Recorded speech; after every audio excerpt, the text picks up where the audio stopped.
자, 여기에서 우리가 이제 정리를 하면서 오른쪽 거로 이어서 같이 보는 거야.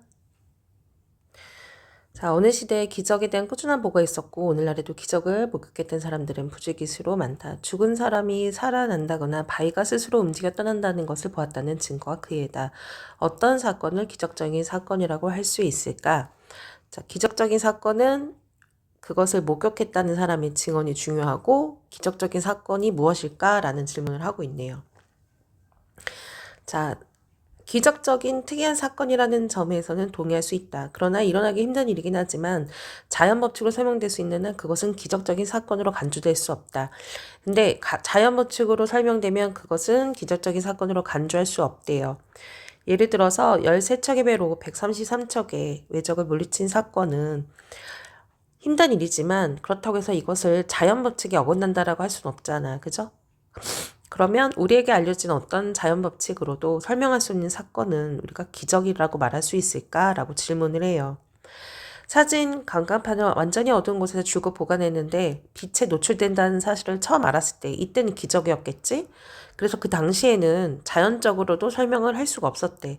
그렇지만 머지않아 방사승에 관한 과학이 정립되어 과학이라는 것을 알게 되면서 이것은 과학적으로 설명이 가능해졌어. 그래서 알려진 법칙이든 알려지지 않는 법칙이든 자연 법칙으로 설명이 되는 것이라면 기적적인 사건이라고 우리가 말할 수 없다라는 거야. 기적적이라고 불러야 하는 사건은 자연 법칙으로 설명할 수 없는 것, 즉 초자연적인 것이고 자연 질서 너머의 어떤 사건의 개입에 관한 거래. 자, 우리 첫 번째, 두 번째 문단 한번 잠깐 다시 한 번만 정리해 본다면 기적이라는 것은 결국 자연으로 설명할 수 없는 사건을 얘기하는 것이고 여기에서는 예시로서 죽은 사람이 살아난다. 이런 것들을 얘기하고 있어. 자, 하지만 여기서는 예전에 설명하지 못했지만 나중에 발명된 경우도 있죠. 사진판 같은 경우가 결국에는 방사능 때문에 생겨난 현상이라고 과학적으로 설명할 수 있잖아.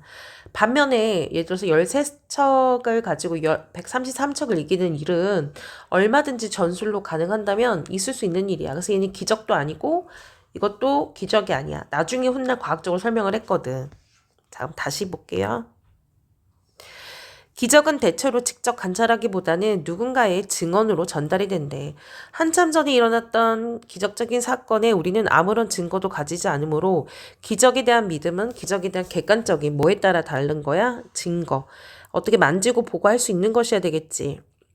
근데 그거보다는 기적이라는 건 어쨌든 증언이기 때문에 주관적인 마음의 작용이래. 그래서 기적에 대한 과학적 관심은 증언에 대한 신뢰에 대한 철학적 관심이기도 하다. 일단은 여기를 먼저 피고 봐야 되겠다. 잠깐만. 그래서 기적에 대한 철학적 관심은 증언의 신뢰성에 대한 철학적 관심이기도 하다. 누군가가 어떤 도구 없이 공중에 떠 있는 사람을 보았다고 증언을 하자. 이건 이제 기적이라 볼 수 있지. 우리는 두 가지의 가설을 세워 이것을 따져볼 수 있다. 첫 번째는 그 사람이 거짓말을 하고 있거나 속임수. 두 번째는 초자연 사건이 진짜 일어났다는 것이다. 이게 이제 기적을 얘기하는 거죠. 어느 쪽이 더 우수할까? 철학자 휴먼 인간지성에 대한 탐구에서 여기에 확률로 접근해서 가설이 참일 가능성이 더 큰지를 가려내야 한다고 말한다. 그에 따르면 첫 번째 가설이 참일 가능성이 두 번째 가설의 참일 가능성보다 크다. 즉 무슨 말이냐? 거짓 증언일 가능성이 더 있다라는 거야. 실제 일어난 것보다. 한편 우리에게 그러니까 거짓 증언이 진짜 일어났다는 기적보다 모할 가능성이 크다라는 거예요. 참일 가능성, 거짓말. 이게 참일 가능성이 더 크다는 거. 그럼 당연히 기적은 일어날 수 없는 거지. 한편 우리에게 세계가 자연법칙에 의해 지배된다는 매우 강력한 증거가 있다. 자연법칙은 오랫동안 우리의 경험의 증거로 지지받은 것으로 이 자연법칙은 어떤 사람이 도구 없이 공중에 떠 있다는 걸 허용하지 않는다. 왜냐면 많은 사람이 경험해보지 못했잖아. 그죠? 이러한 종류의 일이 일어나기를 매우 강력하게 원하고 있고 사람들이 거짓말한다는 증거들도 있다. 그리고 때때로 그런 종류의 일과 관련해 우리는 수많은 메커니즘이 존재한다는 증거도 있다. 만약 어떤 도구 없이 공중에 떠 있는 사람을 보았다라는 증언이 기적이 일어났음을 지지하기 위해서는 그 증언의 신뢰도가 다른 사람이 물에서 걷지 못한다는 자연 법칙보다 높아야 한다. 다른 말로 바꾼다면 위의 증언이 거질 가능성이 기적의 발생 가능성보다 낮아야 한다. 그럴 경우에는 그것이 이제 기적이라고 말할 수 있다는 거지. 하지만 이런 일은 있을 수 없으므로 기적의 증언은 믿을 수 없다는 것이 휴메의 결론이다. 그러니까 걷지 못한다는 자연 법칙보다는 이렇게 해석을 하면 되죠. 걷지 못한다는 자연 법칙. 그러니까 바다 위에 하늘을 나는 거. 하늘 난다. 그 다음에 바다 위를 걷기.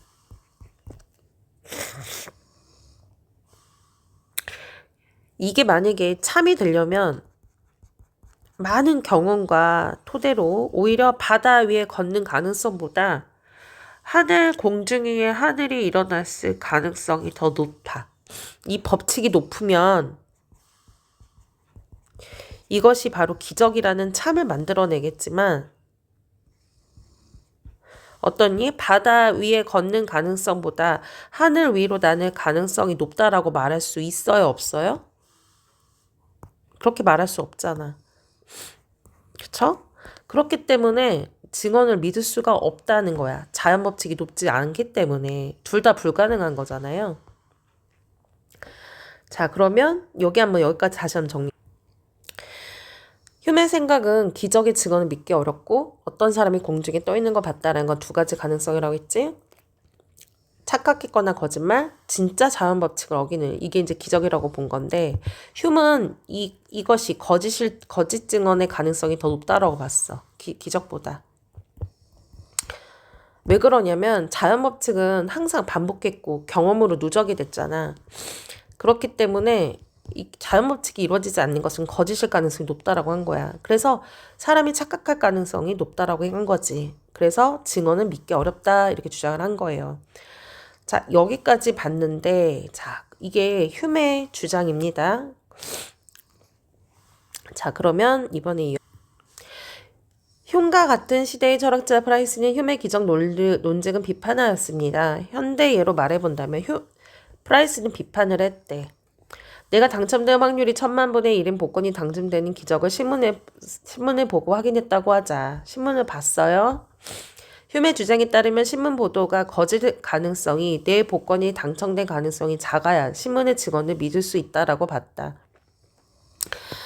보도가 거짓일 가능성이 내가 복권에 당첨될 가능성보다 작아야지만 신문의 증언을 믿을 수 있대. 근데 신문의 보도는 한 사람만 가지고 보도하는 게 아니라 객관적으로 여러 가지를 수집해서 보도하는 거란 말이지. 그죠?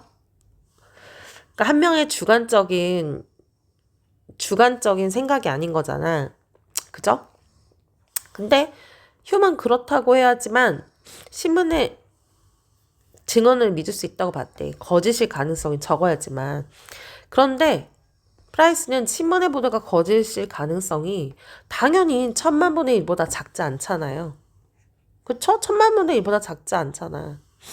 작지 않으므로 뭐예요?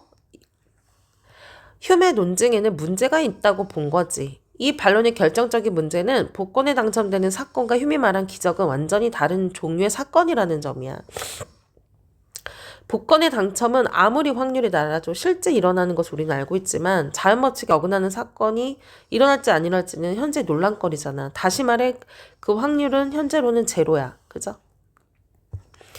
자, 여기까지를 봤을 때 어떻게 이해를 하냐면 지금 우리가 흉과 프라이스의 의견을 이제 얘기를 하는 건데 흉은 계속해서 이렇게 얘기를 하고 있잖아. 즉 증언의 거짓. 어떤 무언가를 봤어? 그 증언의 거짓이 확률이 낮을수록 거짓일 확률이 낮을수록 오히려 그 어떤 기적, 그죠? 기적이 일어날 확률이 높아진다라고 얘기했어. 그죠? 근데 프라이스는 뭐라고 했냐면 신문 기사가 거짓일 확률이 낮지도 않을 뿐더러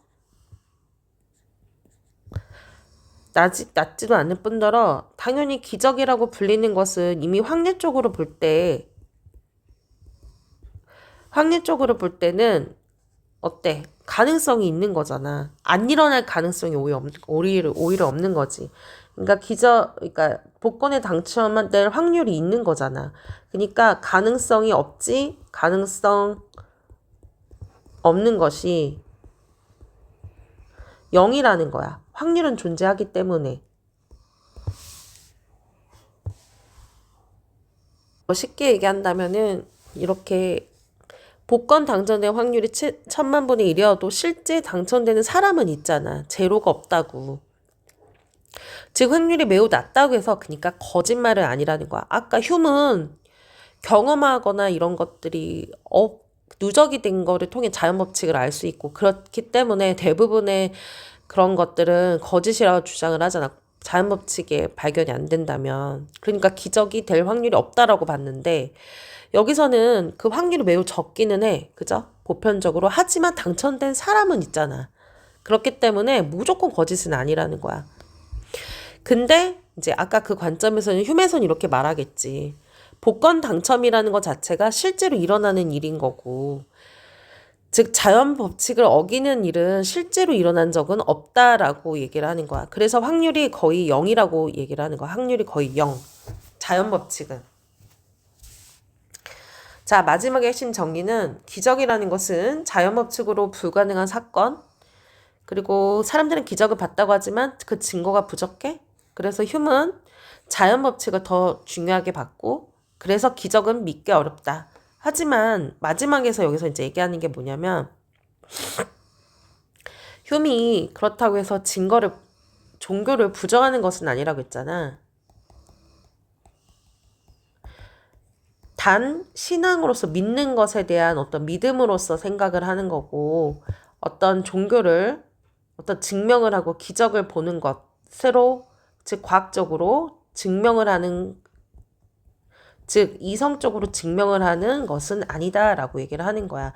그러니까 믿음으로써 보지 이 과학 즉 뭐 예수님의 흔적 아니면 어떤 뭐 사람이 죽었다 살아났다 이런 식으로 종교를 과학적으로 증명하고 이성적으로 보지 말자라는 얘기를 사실은 휴먼 하고 싶었던 거야.